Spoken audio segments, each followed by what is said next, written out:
Kita dapat orderan kue gede banget nih. Ukurannya itu diameter 50 cm. Jadi udah pasti nggak muat di oven dan loyangnya kita juga nggak ada 50 cm. By the way, ada nggak ya orang yang jual loyang 50 cm?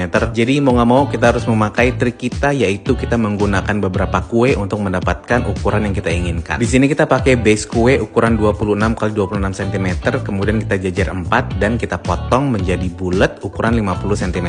Nah, setelah potong-potongan berhasil, layer pertama langsung kita assemble dan kita frosting. Kue ini nggak hanya besar tapi juga tinggi, karena klien requestnya itu tingginya mencapai 18 cm. Yaudah deh, yuk kita coba frosting sampai tinggi 18 cm. Terus tinggi apa ya? Kalau kita perkirakan paling nanti ada 5 atau 6 layer kue untuk mencapai tinggi yang diinginkan. Sedikit cerita mengenai orderan ini, jadi klien itu request kuenya bertingkat dengan base 50 cm dan itu maunya dari kue. Kita udah arahkan lebih baik untuk yang bawahnya itu styrofoam aja, kalau mau kue kita pakai bagian atas atau tengah. Tapi klien maunya bagian bawahnya itu full kue, jadi ya udah kita eksekusi aja langsung. Kue ini nanti akan menjadi 4 tingkat dengan 3 tingkat yang di atasnya adalah styrofoam. Nah, kurang lebih segini nih tinggi 18 cm dan ternyata kita hanya menggunakan 5 layer kue aja. Setelah berhasil ditumpuk, kita trim dulu bagian-bagian yang rata sebelum akhirnya kita ganache. Untuk ganache kue sebesar ini kita tuh menggunakan 4 kilo coklat dan 2 liter heavy cream. Dan konsistensi ganache itu berperan penting dalam mengganache kue sebesar ini. Karena kuenya besar, jadi otomatis proses ganache-nya akan memakan waktu lebih lama. Jadi ganache-nya nggak boleh terlalu set supaya nanti bisa mengcover seluruh bagian kue dengan sempurna. Karena kalau udah terlalu set nih, nanti misalnya kita udah cover bagian atasnya, pas bagian sampingnya nanti ganache-nya akan terlalu kaku, jadi bakalan lebih susah. Jadi yang kita pakai adalah konsistensi ganache yang masih agak sedikit cair supaya nanti bisa lebih bagus ganache-nya. Tuh kalau dilihat di sini ada beberapa bagian yang ganache-nya itu udah terlalu set, jadi susah untuk kita halusin. Cuman gak apa-apa, namanya juga proses di dapur, kita harus jalanin dan kita harus trust the process. Karena kue ini akan menjadi dasar dari sebuah kue yang bertingkat, jadi atasnya itu harus benar-benar rata. Karena kalau miring dikit pasti nanti susunan ke atasnya juga akan ikut miring dan itu pasti nanti akan membuat PR lagi nih pas lagi dekor. Jadi pas pemulasan ganache terakhir itu benar-benar diperhitungkan masing-masing sisi dan atas harus benar-benar lurus dan rata. Oke, ganache is done. Sekarang kita angkut kue berat ini untuk segera kita dekor. Kita bawa ke ruangan dekor dulu karena ruangannya ber-AC. Nah, kira-kira kue segede ini akan memerlukan fondan berapa kilo ya untuk ngecover kuenya doang. Belum lagi dekor-dekor kue yang lainnya. Oke, perjalanan kita belum berhenti sampai di sini. Sekarang kita lanjut dekor.